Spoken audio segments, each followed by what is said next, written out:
So did y'all fill out brackets?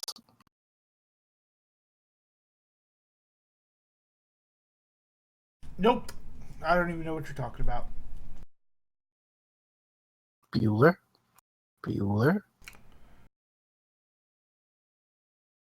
Jesus Christ, the SmarkSnark is huge and off-center on my page. What are you talking about? On where? On the website. Oh yeah, that thing's terrible. We need to fix that immediately. Well, I mean...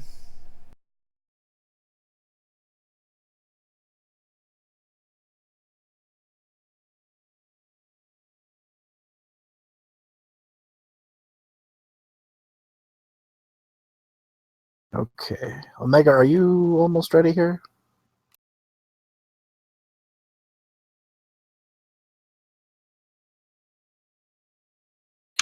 Hello? Hey.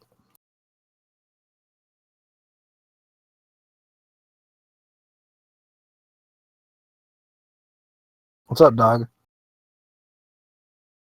Doggy dog. And what's up, dog? Not much. The Gophers suck, but that's not news. Did you get your brackets in? Yeah, I forgot to fill out one of the Sweet 16 spots in the East, but otherwise, yeah, it's in. Rip. Oh, my picks are awful. It doesn't even matter because that one spot, I was going to give it to a team that lost anyway, so. Yeah, I picked your Gophers. I picked your Gophers to go far. Goddamn. Why? Why, dude? Because Mid-Tennessee, dude. Mid-Tennessee is like good. Also, I have not been paying attention whatsoever. So. Oh yeah, Nice. I have Gonzaga winning for some reason, and I almost picked Oregon to win. I just said You were fucked either way. I know little or nothing about college hoops, and even I know Gonzaga's a long shot.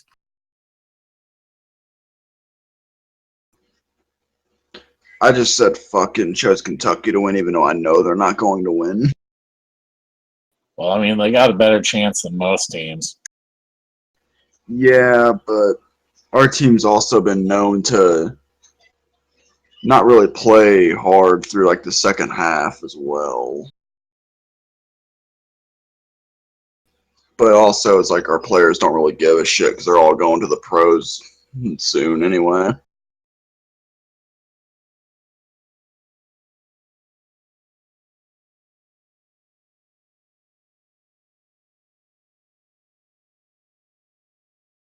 Or you could be like Melo and be like, I'm going to stop you right there, coach. Let me win an NCAA tournament for you and then go fuck off to the pros and be mediocre at the age of 19. Yeah, but I don't really blame them for wanting to get to the pros as soon as possible because college life sucks. And then the next year you're going to be making like $20 million. So like, hey, you're going to be set for life even if you do flop in the league. Yeah, St. Mary's getting it done.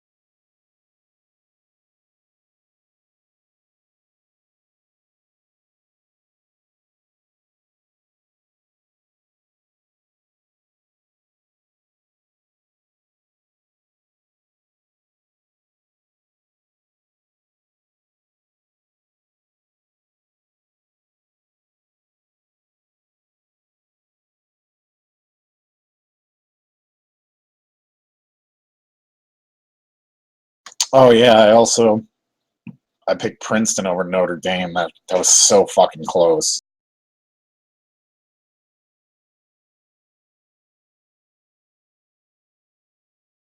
Shit, I did too at work.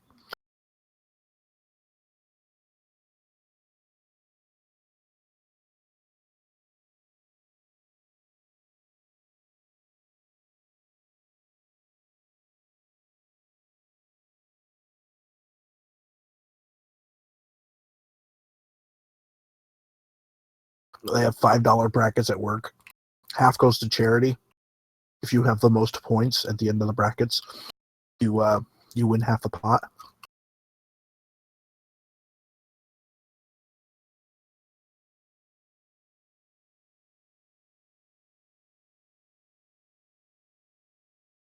Why doesn't it show that we're live right now? Motherfucker! What? Oh, I'm pretty happy with my brackets so far. I called Princeton over Notre Dame, which is wrong. And then I tried to call East Tennessee State, but that did not work out. God damn it.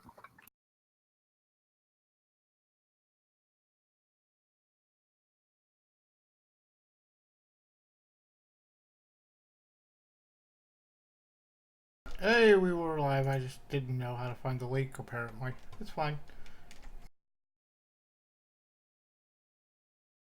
Just waiting for Omega to jump in. Alrighty.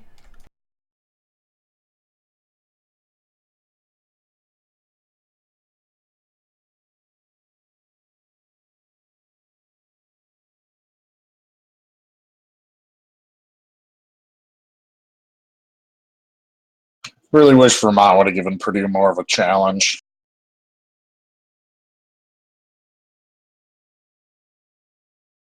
I think if you put Purdue where the Gophers were, like just had those two teams switch places, it would be the same exact result.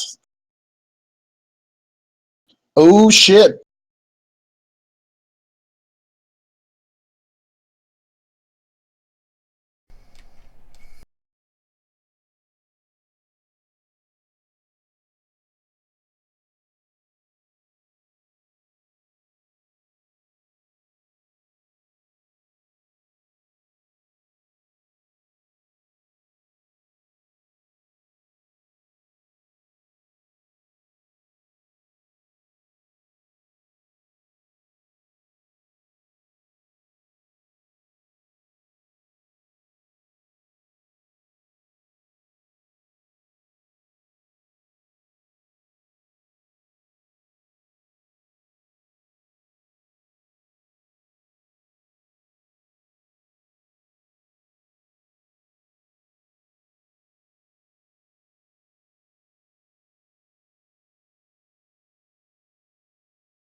Rest in peace, Catamounts.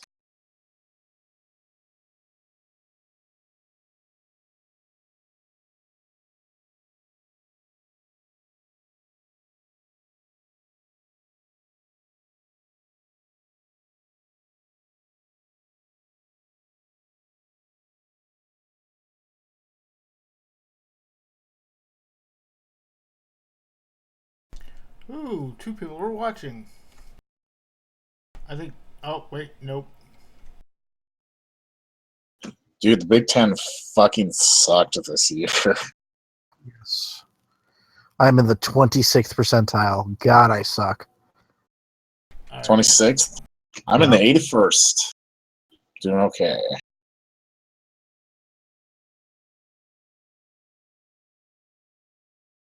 Damn it. I should always pick Xavier. Damn it. I'm so stupid. Well, I mean, yeah, but this is just indicative I know. of a systemic problem that we've known about all along. Well, I figured. Oh. Dude, you should always pick Xavier. I've got them going to the Sweet 16. What I'm more nervous about is Florida Gulf Coast. Going fucking slamma-jamma again. Pulling some serious upsets.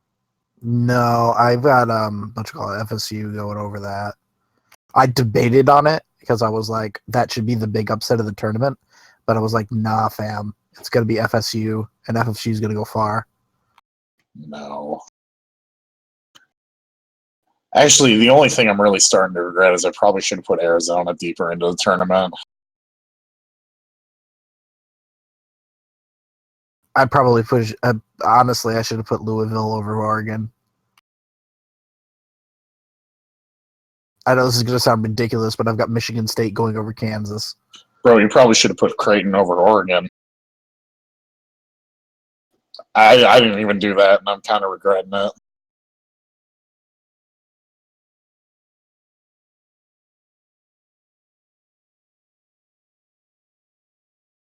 So yeah, the pre-show is bracketology, guys. Welcome to the pre-show. What's funny is,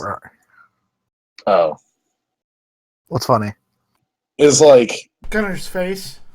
Well, Yes. no, this bracket on top of that, this bracket's probably going to go really chalk. Like anytime that there's a really shitty year and you think, oh, there's going to be a lot of parity in the tournament, is usually when you get like the top couple of seeds. just plowing through.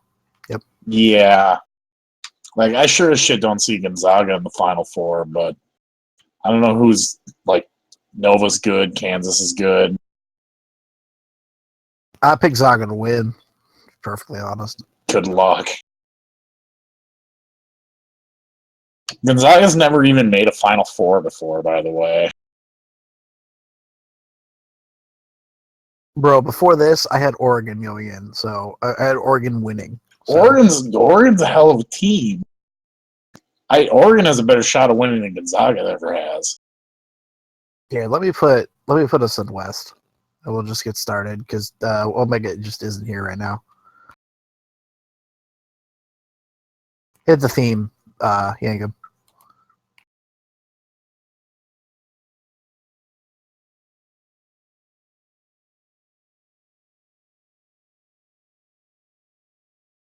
Yankum. Yankum, goddammit, hit the theme. Oh, Yankum! Hey, St. Yankum! Mary's getting it done now. Got to be happy about that. Nice, Yankum. I swear I could do the Jerry Lewis thing all day.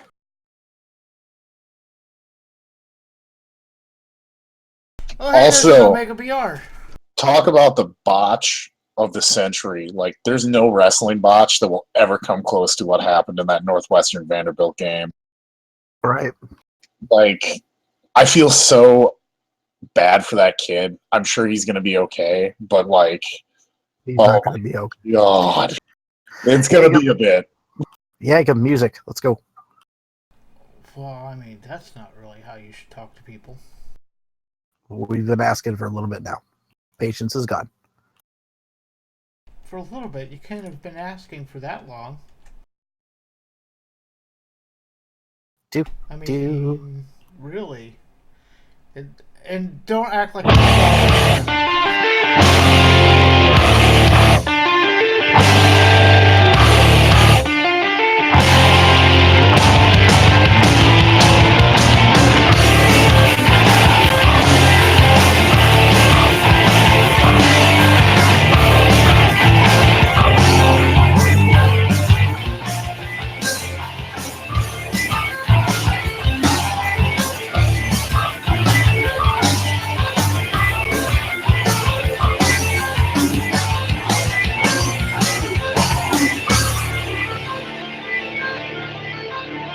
Hey everybody, and welcome to episode 248 of Smark Snark. My name is Gunner. Over there is Omega BR, who's currently having microphone issues. I guess they might have them fixed.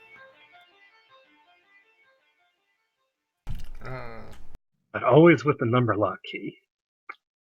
What the hell? I'm warning you now, the news this week is pretty terrible. That's fine, because the news lately has been quite terrible. Also joining us this week, speaking of terrible, is our wonderful technical producer, Mr. Yanko DDS. Oh, I'm sorry. Were you talking? All I could hear was an annoying screech in my headphones. Speaking of annoying screeching, it's Nut Jester. Hi, everybody. How are you doing? And I want to take this opportunity to shout out to my man, the X-Man, Xavier Woods, and 1 million subscribers to Up, Up, Down, Down. Speaking of someone who should have 1 million subscribers, it's Vassar. I totally wasn't lurking and was playing video games and then heard the show come on and bounce right in here. Speaking of things that bounce, it's Shao Kahn. And remember, homicide is A-OK. Save us, dog. How about them Wildcats, baby? It only took them a century, but they finally won a game in the NCAA tournament. Go Northwestern. You know, they choked so hard in the other tournament that I watched them in. They were so terrible. The Big that Ten tourney. Oh, God, yes, it was awful. Oh, all right. It doesn't matter. That's enough talk. If the basketball gods smile upon you, it is. Exactly. Dog and I could go on about this for like a half an hour, but we'll not bore you with bracketology. We'll get into the news, something equally as boring. So Anthem has sent a cease and desist letters regarding the Broken Universe, essentially claiming they own all instances of the gimmick, including Broken Matt and Brother Nero. Ruby Sky voiced her displeasure on Twitter, saying that the Impact let the contracts run out, and that Matt was under no contractual obligation to remain faithful to them, and that Senor Benjamin, who is actually her father, was never under contract or paid anything. While they did not use the gimmick heavily at ROH's 15th anniversary pay-per-view, Matt has kept it up on Twitter. PW Insider reports that Matt filing a trademark after the contract expires is what sparked Anthem's actions, as they feel the gimmick was a collaborative creative effort, and therefore they should at least receive a cut if the money is made elsewhere, such as WWE. So the Broken Universe is in trouble here. First of all, I didn't know there was such a thing as a broken universe, but if, you got a great gimmick that is going gangbusters, it's just like... the closest thing I can come up with is when a professional writer started work at Marvel Comics. He was given a shit book that wasn't doing very well. He put his time in, he put his effort in, and it became #1. And pretty soon he's got everybody telling him what to do, from senior editors to the guy who vacuums the floor at night. So about the same thing here, I guess. Right. It basically, it's this whole idea of, who really owns that universe, when in all actuality, in everyone's opinion, and the common sense here would be to say that Matt owns the universe, and Matt is the center of it, so he should have creative control and all of that nonsense over it. It's just another way for Jeff Jarrett and the jokes over there at Anthem to screw over people who are leaving the company who actually made the money. Dude, I want to throw them under the bus pretty badly, but we just had the situation come up with WWE and Cody Rhodes. Like, the WWE actually thinks they have any right to the Rhodes name is laughable. So it's just one of those things that happens, and it's going to be really, really tough for them to prove that Impact doesn't have any right to it when they didn't really air anything on any other television program other than online. Well, the idea is basically that they're trying to take ownership of Matt and Jeff's names, which, as you pointed out, WWE kind of did that with Cody. So it's not. I mean, Rhodes isn't technically really his name, but you know what I'm saying. They're trying to take credit for pretty much. Basically, they're saying if anybody from Impact had any say in this gimmick, which they did, even if 99% of the ideas were Matt's, then they deserve a cut. Which that's really what it's all about. It's all about money. I mean, Yeah, exactly. My question when this first came out was, is it really worth it to them to get whatever meager amount of money With Hardy to Boys merch, though, do what now? Hardy Boys merch always sells well. It's like this Yeah, constant spring of it's a constant revenue stream which they are so clearly desperate for. Well, my point is, you've launched this whole big thing, how we're going to make Impact great again. The old regime is out, everything's different, and it's going to be better this time. And then you go and let your biggest act leave, and then you sue them.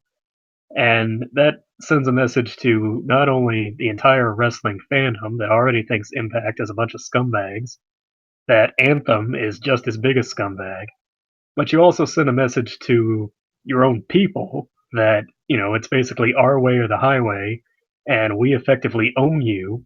And if you don't like it, you can leave. And then I just keep having flashbacks to that big show Dixie Carter put on when she had the whole not the whole roster, mind you, not the top people, but she had the roster, and she was basically talking down to them about how you might Be not like the grateful way that things. you have a job.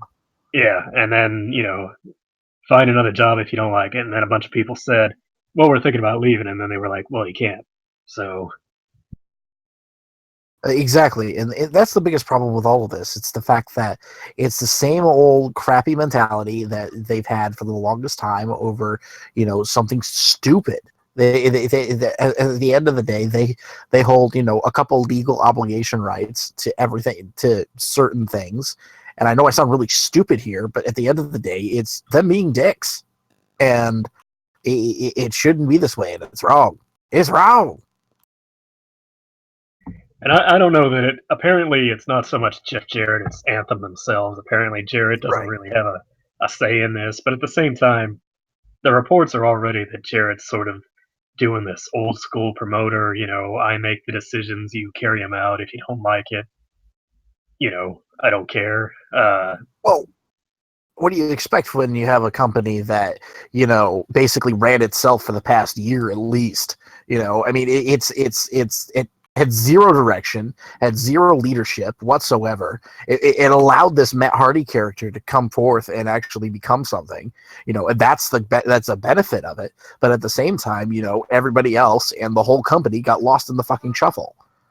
I mean, we had that. And on top of that, most of those other people are not going to think of something as brilliant, whether it was a mistake or not at first, as the Broken Universe. What was that match last year? They got worst match of the year on from the Melts. And from West, it was Shelly Martinez versus Rebel. Yeah, there it is from their one night only.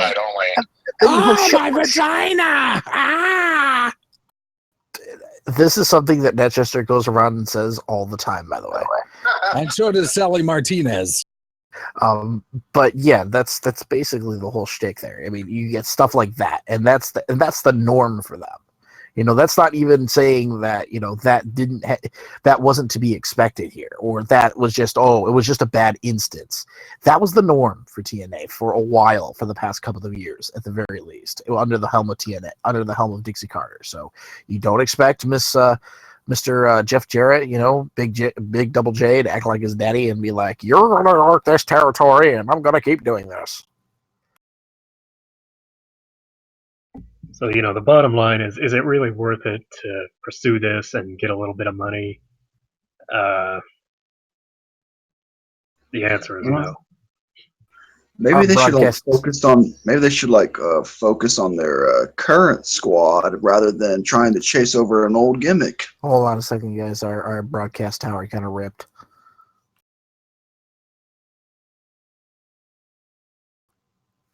What'd you do, Yankum? Why did you do this?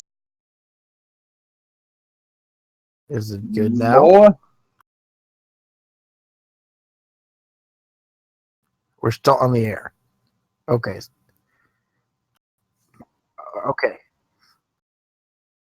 Okay, I just want to make sure that we're still good and we can still talk. Sorry. All right, let's move on.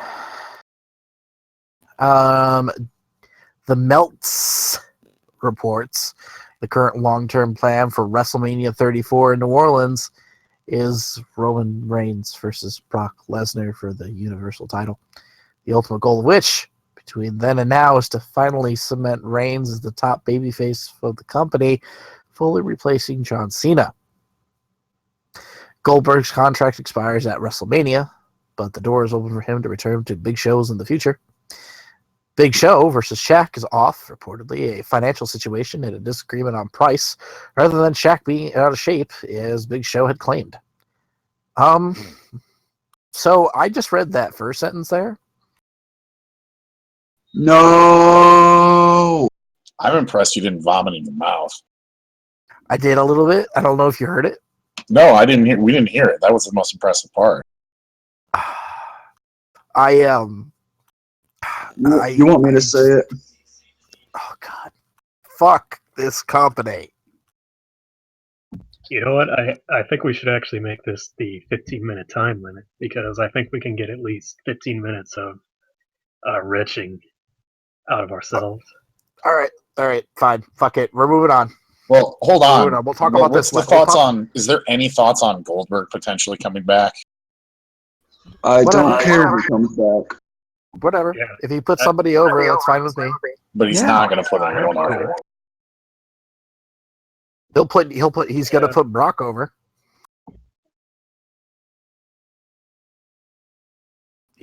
I think you should put. Well, no, I was thinking more along the lines of Strowman, but right. I think he would, but at the same time, my first reaction is, oh, good, another part timer that can fill a spot at WrestleMania instead of somebody who's been working 300 dates a year. Right. All right, moving on. Whatchamacallit? So no one cares about Big Show and Shaq because, well, that's obviously not going to happen. I want it to happen. But it just needs to happen another time. And Anthem, again, gets rewarded for their shit, and they've reached a deal with ITTV, working with the working plan to do a weekly TV show on ITTV that will air at 5 p.m. on Saturdays starting in July. ITV. Excuse me, that's what I meant. The Observer reports the decision was made to go with Impact over What Culture Pro Wrestling as a partner and a content provider, as they are currently looking at Jim Ross as the lead announcer. When your company is so bad that Impact is chosen over it.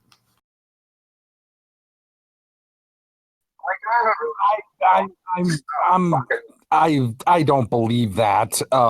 They've gotten. I actually believe that World Culture Pro Wrestling's gotten markedly better by inches, by increments, by small baby steps, but has been gotten better since it started. So, I just think it's an established brand versus a new thing, rather than What Culture being so bad that Impact and Anthem are that much better, quote unquote. It's like the global B team, NOAA, ITV, World of Sport, and then TNA. It's like the saddest thing ever. Well, Impact has always traditionally done pretty well in the UK, even at some of its darker days. So but I agree with Netchester. I think it's more of a matter of TNA or Impact, whatever, have been around for so long and they're more established. And yeah, they've just had a change of ownership, but it's still kind of a more enticing deal than perhaps What Culture, at least for what they're trying to do. So you can only hope that Anthem's not going to screw it up. I mean, that's kind of the big question mark. Well, they kind of did when they got rid of Drew Galloway. He's the guy that you think would be the big key in getting this deal and making it something. And they just kind of let him go. And now this deal is still going through. It's just like, obviously, Galloway is not going to be involved in World of Sport at all. Well, Jeff Jarrett's always been at least in the past, however many years now, since he left TNA, the whole point of Global Force was to try to get these partnerships with these different companies, and it sort of worked and then it sort of hasn't worked. So, again, it's kind of a matter of, are they going to really uh, put out something that toward what they want, or is it just kind of going to be, well, here's Impact guys on this ITV show, here's some British guys mixed in. I mean, that's kind of what the deal was with AAA and all those other joint promotions when they had Bound for Glory in Japan and everything.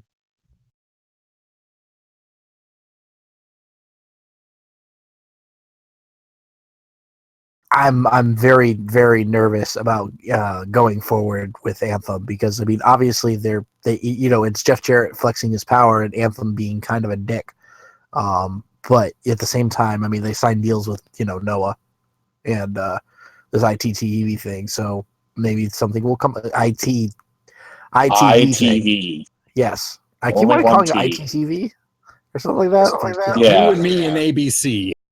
I want my MTV. It's a good move for ITV because they wanted cheap wrestling programming. Exactly. And they're going to get it. So, And I still miss freaking. I still can't believe that nobody picked up on World of Sport. That's just heartbreaking right there. Rusev will be out 2 months with a shoulder injury, and Cedric Alexander will be out 3 to 5 months with a knee injury. Boo! Poor You want to talk about Rusev. heartbreaking? There you go. Speaking Poor of Rusev, Ruru. before we get into this awful news, did you guys see the trailer for Southpaw Regional Wrestling coming Yes. to WWE Network Let's start the tomorrow? 15 minutes with that. All right, here's the 15-minute time limit. So Southpaw, what's it called again? Southpaw Regional Wrestling. It's a 28 when I get home. It's a 28-second clip. So it's got Sex Ferguson in it. It's a real character. This is going to be amazing. I cannot wait for this. It's got, like, John Cena, I think, is the one that kind of backed this to some degree, isn't it? What it is basically is it's a kind of a parody of the old territory days where there's a very blatant VHS overlay, and you've got scenes. You've got Cena in a wig and a blazer as one of the announcers. You've got Rusev as the big country boy in suspenders, no overalls, and Lana as his cowgirl valet. Oh my God, this is nuts.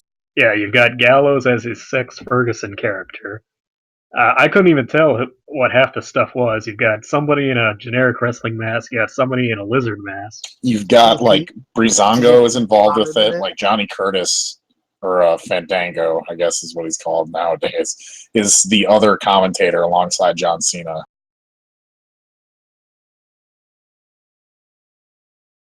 I think there was a couple other things in there too that looked amazing. They're like blips of something, and I seriously hope this is going to be a long-running series. I mean, so I just finished Trailer Park Boys, and enjoyed the mockumentary style of that. And I swear to God, if this is like even remotely Trailer Park Boys-y, I am going to be so happy it's not even going to be funny, because this is exactly what the WWE universe wants.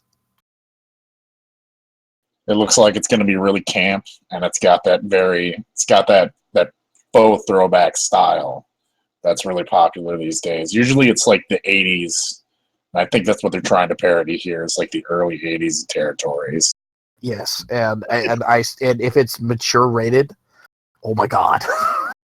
It's ironic because, back in the 80s, the wrestlers were doing a lot of variety stuff. You'd have different talk shows, and you'd have let's go visit the Godwin's farm, and let's do the rock and wrestling stuff and this and that, which from its inception, that's kind of what you wanted out of the WWE Network, was to kind of give these guys more of a platform again, to kind of do this extracurricular stuff to where we actually, and it only benefits them because, their characters and their personalities get to shine way more than they do in the 5 minutes they're on SmackDown or main event or whatever.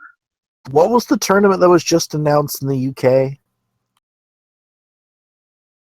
I I know what you're talking about. I can't remember though.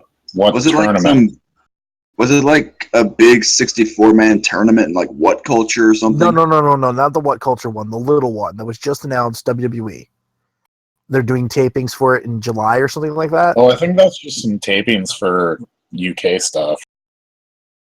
Yeah, I heard it was like it's going to be in a small, a really small arena, and it got me thinking.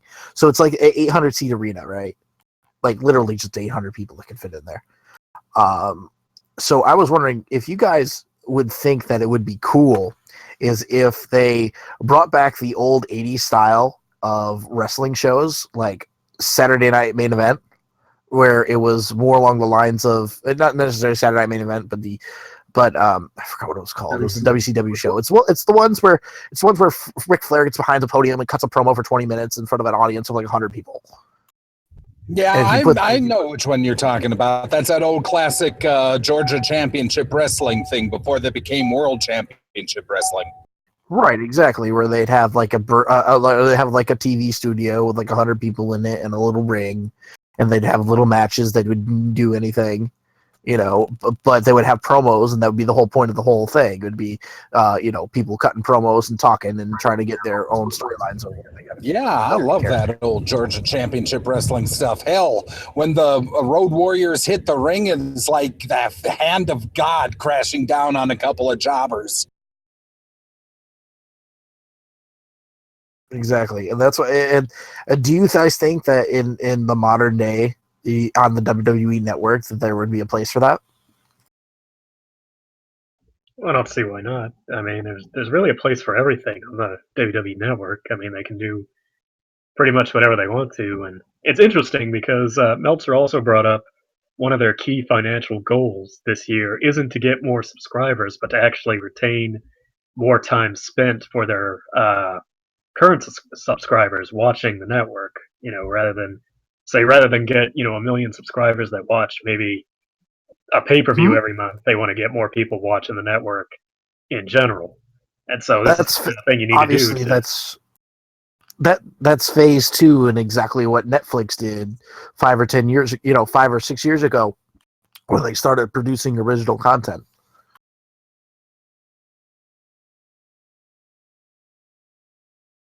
And that was their answer to it: more original content, more content that they control, or more content that people actually want to watch, so that more people stay on your service and they don't go away, and they find it more valuable that way. So I am a little confused here. Somebody help me out. Is the WWE Network trying to get more people to watch the live feed or more people to go through the library? Both. Yeah, just kind of both. They've always had that live feed there, and it's always been put together like a traditional sort of broadcast television station as far as format. What they want is just people to stay on the WWE Network, whether it's watching the live feed, which they could add better content to, or just as long as they're there. It doesn't matter what the fuck they're doing. They don't give a shit what they're doing. They could be sticking their thumb up their ass once they're there. It doesn't matter. As long as they're there and paying the money. That's all they care about.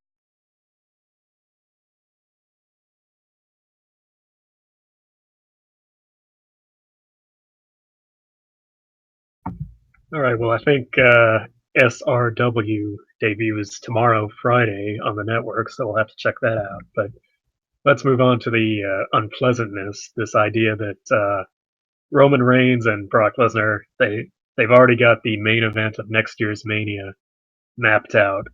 And I could when I first read this news, I couldn't help but think, last year they pictured the Big Show and Shaquille O'Neal having a match at WrestleMania 33, and now it's not going to happen.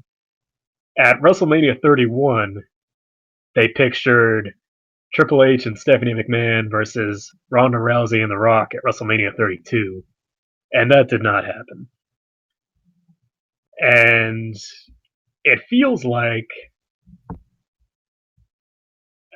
really a gigantic mistake, quite frankly. I mean, they say, it doesn't necessarily mean Lesnar's going to have a year as champion. It doesn't necessarily mean that Roman Reigns is going to defeat Goldberg Roman Reigns is going to defeat The Undertaker. But I think that match is really going to be the crux of what people think about Roman Reigns, whatever they do with him and The Undertaker. I mean, even if Taker beats him and Taker gives him a show of respect, in my mind, there's only two scenarios where Roman Reigns, by this time next year, is legitimately a good face contender for the title. And that's number one, if Roman Reigns turns heel, and he heals it up for most of the year, and then at some point he turns and kind of naturally transitions. Because, the same kind of thing happened for The Rock. The Rock turned heel, and he just naturally became a great character. And then that naturally, he could make the transition from heel to face pretty painlessly. And number two is if John Cena goes heel. And that's obviously more controversial, and I would rather see Roman Reigns versus John Cena at WrestleMania if that's the case. But again, I can't really see any other scenario where Roman Reigns is actually welcomed as a face. They're just not going to give up with this Roman push, are they? They're really not. They will. Eventually, they will. I don't think they will. Yeah. See, what really boggles my mind is they know what kind of reaction he gets, and they actively used him at the Royal Rumble to get Orton a better reaction, because they wanted Orton, despite being a heel, to get a good reaction, because Orton was gonna turn on Wyatt, and yada yada yada. But then they still think that Roman has the potential to be the big welcomed face.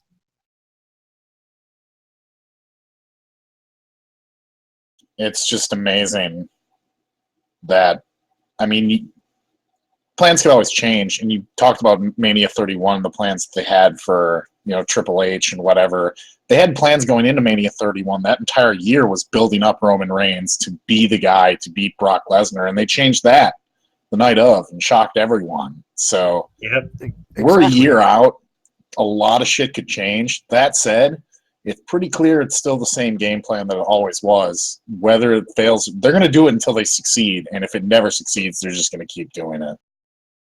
My biggest gripe about this isn't the fact that they're trying to push Roman for the umpteenth million time, but it's the simple fact that everyone knows that this is the direction that they're going in, and no matter if Meltzer typed this in or not and said this, I mean, it's like saying that the sky is blue and the grass is green. We know that Roman's going to get pushed to the moon. However, the problem with Roman being pushed to the moon and everybody expecting Roman to be pushed to the moon is the simple fact that we might not want that, and I think that's what they don't understand, is the simple fact that we might not want that. If we had a choice in the matter where we were able to cheer Roman over, let's say, Dean or Seth, then maybe Roman could get over by himself and then actually gain some sort of respect. Do you guys believe that because this is such a forced meme and that Roman Reigns is essentially Milhouse of the Shield, that there is no chance in hell, pardon the pun, to rejuvenate or revitalize or resuscitate this character? No, I think you go exactly the same route that Omega BR said. He's such a natural heel. He plays such a natural, just that shit-eating grin, like that cocky smile, and just the way that he talks and acts is so monotone that if you give him that time to develop more of a heel persona, that can turn around in a heartbeat. Like Seth started getting cheered more as he was a heel because people related to him more to some degree, and it was just a better character for him. And he was able to actually sit there and talk and develop a bit of a character too. Like, that's the weird thing, is all of the bad guys seem to have like actual personas and develop, and all the good guys just stay one thing, and there's nothing behind them. That's why people are cheering Braun, because he's starting to look like an intelligent big guy, and that's an interesting character. It's something people want to see. Well, the other thing about Seth was Triple H turned on him. I mean, he had a catalyst to where he had a reason to go face, and now all of a sudden he, I mean, not to put it so simply, but people hate Triple H more than they hate Seth Rollins. You know what I mean? Whereas with Roman, and as has been the case with Cena for many, many years, their opponent just isn't as powerful as they are. You know, I mean, when Roman Reigns goes up against Kevin Owens, who's going to win? Roman Reigns. When Roman Reigns goes up against Braun Strowman, who do we think's going to win? Well, obviously Roman Reigns, even though Strowman looks good and everything. I mean, That's a lot of the problem that we have with Roman, is that the fact that you could predict and simply say that because if Roman Reigns is in this match, he is going to either win or come out on top of the feud. It's not that he is the number one. It's not that he has to be the number one guy. And I think that this entire concept of there having to be just one guy on the top is completely outdated and ridiculous. Oh, dude, I've been saying that for a long ass time. WWE's concept of they can only make one star at a time is preposterous in an age where Game of Thrones and all these other multicast shows make multiple Hollywood stars. Yeah, and the simple fact that all of them could be elevated to the same level, as opposed to putting one man over the top of everyone else, But it's Vince McMahon thinking here. it's only going to get worse as they start bringing up more guys. I mean, look at all the people already on the roster: Finn Balor, Samoa Joe, et cetera, Kevin Owens, and then you go and say, well, no, this is the top guy. This is the guy who's going to be in every main event. This is the guy who's going to be beating those guys. And again, it's not so much a strike on Roman himself, but the Cena formula where you know that Roman's going to duct tape his opponent to the rope, and you know that Roman's going to beat two guys in an I Quit match, and just all the kinds of the same things. And the argument was actually made on the boards. Roman's actually very capable of many things, but they choose to showcase the things that he's worse at. Roman. Just want to say one thing: the evolution of this meme. LOL, Roman wins. Well, it's more like LOL, who Vince wants to win. Hogan, Cena, Roman, Brett. I think it should be LOL, Roman didn't lose, because he didn't win that match at Fastlane. I'll tell you that much. It's half the problem right there is they win all the time. But back at Austin, he didn't win all the time. He won a lot, not all the time.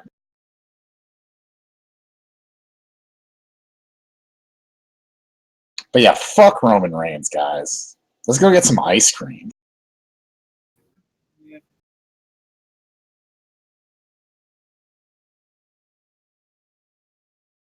That was actually pretty decent. Not gonna lie. It's funny because they're saying Cornette's going to induct the Rock and Roll Express this year, and everybody's like, Cornette's going to be at WWE function? What the what?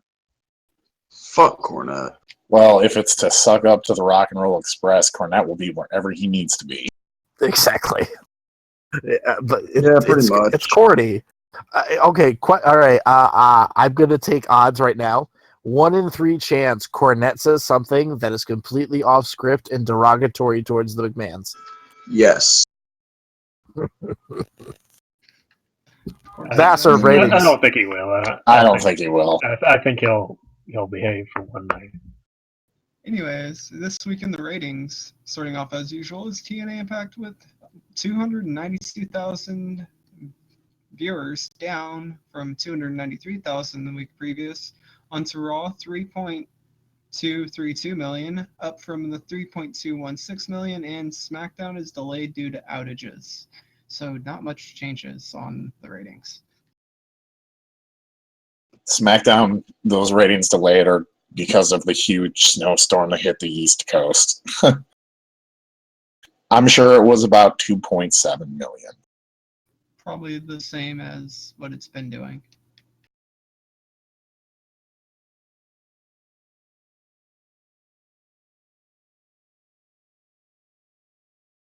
Moving right along here. Happy birthday. Let's see here. So let's have Shao Kahn do it today. Today's my birthday. Yeah, so happy birthday to me. Yeah. Happy birthday. I'm Happy lying. birthday, dude. Well, I just wanted attention. okay, Juno. Alrighty, happy birthday on the 12th to Hideo Itami, Nunzio, Anarchia, Jessica James, El Hombre Sin Miedo, Nidia, and Mae Young. And on the 13th, speaking of Jim Cornette's favorite wrestler, we have Matt Jackson, Jake Manning, Masakatsu Funaki, Akira, Pena Rodan, Vuela Especial, and Hajintra Gobar. And then on the 14th, Kid Karamba, Sakura Lily, Dragon Yuki, Blackman Jr., Enemigo, Publico, Buela McGillicuddy, Lars Anderson, Brian Clark, and Santino Marella. Again, speaking of Jim Cornette. On the 15th, we got Jason Rance, Sindarin, Paratita Morgan, Kuniyoshi Wada, Iron Sheik, and Ed Prudhomme.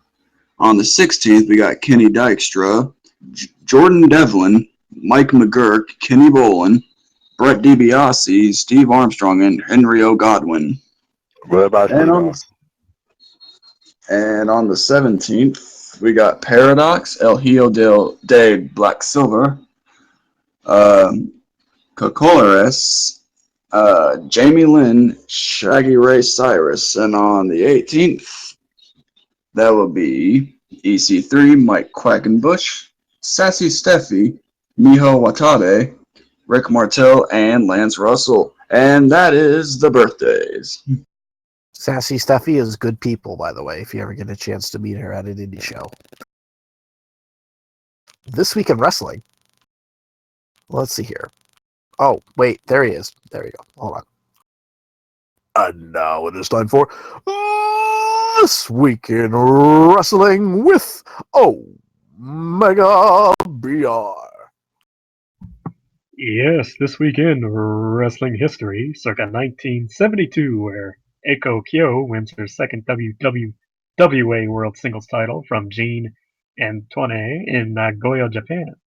At the same show, Masked Lee and Sharona Lee won the WWA World Tag Team title from Miyoko Hoshino and Jumbo Miyamoto. Jump to 1986, where Tyree Pride defeats Jerry Gray for the NWA Bahamas heavyweight title in Nassau, Bahamas, beginning his second reign. And in 2002, Suma defeats Magnum Tokyo to win the Michinuko Pro Wrestling British Commonwealth Junior Heavyweight title in Yokohama, Japan.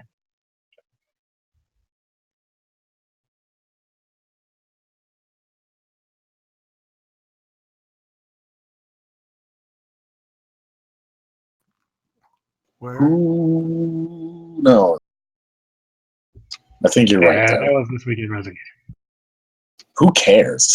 Happy Trails. Steven Stog, why don't you do the Happy Trails this time? Okay. Start off with the sad happy trails. Happy trails to the friends and family of Dennis Stamp, who passed away at the age of 70. Probably best known for his role in the famous documentary that I'm now forgetting the name of. What's the name of that documentary? Beyond the Mat. There it is, Beyond the Mat. So that's a sad bit of happy trails. And then also happy trails to Jack Swagger, who has now been released by the WWE. He asked for his release, although it comes after he was forced to miss a booking at Paige's family's promotion at WAW. So guess who replaced him? Chris Masters, also known as Chris Adonis now. He replaced him that night, becoming the WAW champion, only to lose the title to Big Papi himself, Alberto El Patron, later on in the night. That has got to be... I want to see that match. I want to see that card now. Just to see Alberto El Patron. Can I just stop everyone right here? And I got to say something about this Paige and El Patron thing. Does anybody else kind of expect somebody to come out of this and saying, "Nah, we were just kidding"? Like, this isn't real. Like, this was all like like this is like some sort of rib or like some sort of like reality show that we're taping, and we wanted them to see how far we could go with it and see how far Paige's character could dive down and See, that kind of thing. they're too deep now. Like Paige is actually in trouble with WWE front management. Like if they wanted to do this as a joke, Is he really in trouble? Or Yeah, that's the thing. Is she really in trouble? that's true. Did Kevin Sullivan go over to the Benoit house?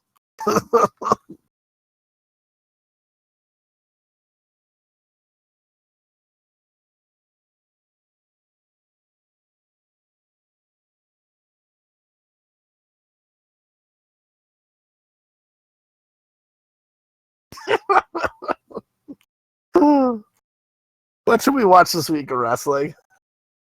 Yeah, good DDS.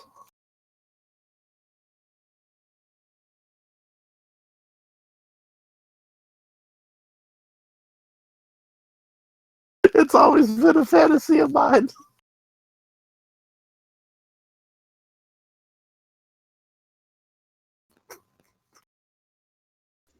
Oh no. No, really, what should we watch this week of wrestling?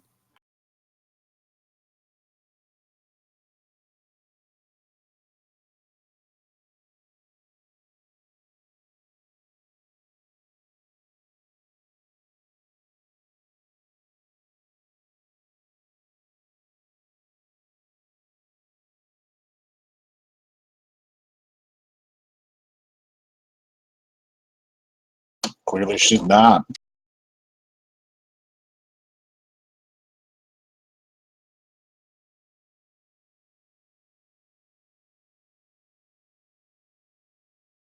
he has a nice ass.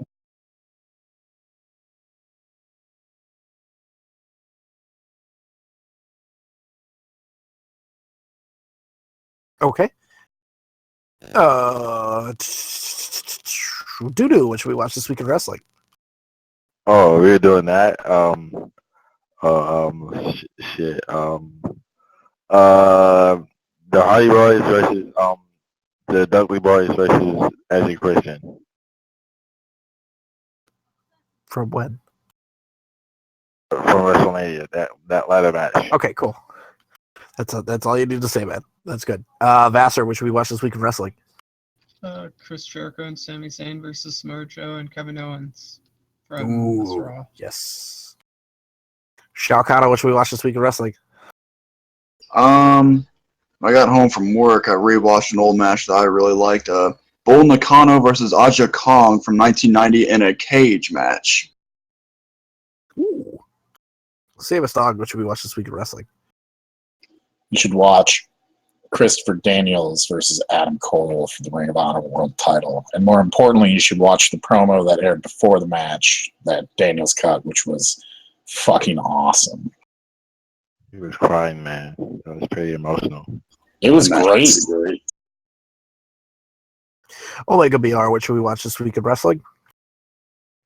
Well, I'm tempted to say American Alpha versus the Usos and what sort of became the main event of SmackDown, bizarre as it was. No announcement beforehand, and half the match they were cutting to Shane McMahon shuffling down a hallway. But honestly, you should watch instead that 5-person match from 205 Live. Aries, Kendrick, Nice, Tozawa, and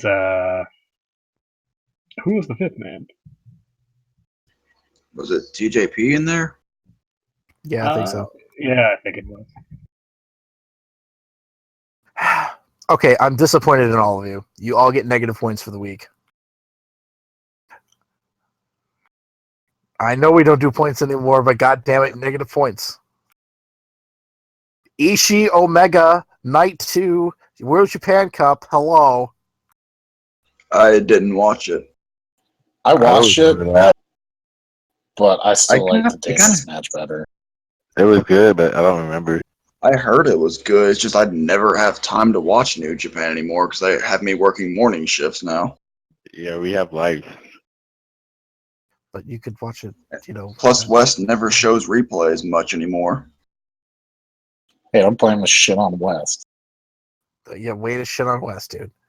Yeah, you It's become not a our rube fault. now. But Ishii versus Omega, bro. That There is were a such lot of good match. matches from the first 2 nights, actually. Oh yeah, Sonata and Yoshihashi. Yeah, Actually, Sonata Yoshihashi was a really good match. So I know Just both watch of night us. 2. Night 2 was really good overall. Yep. And let's put it this way: going back to night 1, I know you and I are Bad Luck Fale guys, but Fale versus Elgin was very good. It was a good horse match. No, it was really good. Yeah, he's And as long as Fale is a guy that you need someone who can match up well with him, but once you do, like him and Okada always have good stuff. Him and Elgin always have good stuff. So mhm. He just needs a good wrestler to head off with, and then he'll be good. Right. Man, that's it for this week. I feel like we should be talking about so much more considering that WrestleMania is coming up, but I'm sure that we're going to be so Well, There's nothing going on. exactly. I mean, it just this week's been weird. I mean, I got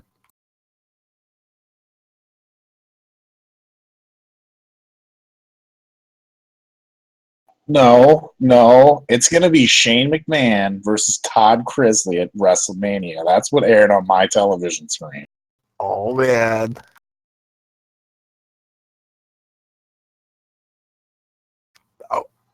Did no one else notice that?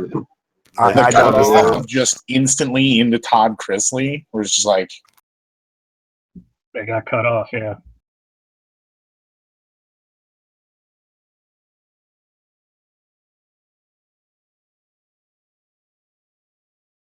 yes. It is Um, not Yeah, edgy that's a for bit you to say, bad. however, that Todd Crisley, pay your fucking taxes, bitch. oof. It's gonna be Shane McMahon versus some guy from Georgia. I guess the other happy trails would be I will That's no longer crazy. I will probably no longer be in Championship Edition in West after Takeover. Oh no. What should we call it? Okay, so yeah, let's just wrap this up. So we're done. Thank you all for listening. We really appreciate it. Like every week, y'all pay attention and come on the show and talk with us and shoot the shit. And we're getting the WrestleMania season, favorite time of year. Love it, love it, love it. I don't care if it's bad. For WrestleMania times, usually other things make it really good, like New Japan Cup, for example. Thank you very much for being here. Thank you very much for listening. You can check us out online, Facebook, Twitter, MySpace, Patreon, SRS Podcast on Skype. If you want to be on the show, leave us a message. We'll play it on the show. YouTube.com. I mean, really, if you look up Smark Snark on YouTube, subscribe because that's where we're playing live here right now. Thanks, Wes, for paying attention to us and checking us out. Fuck you, Violator, for hating on us. And take care. Spike your hair. You know it. Good night, Aliquippa.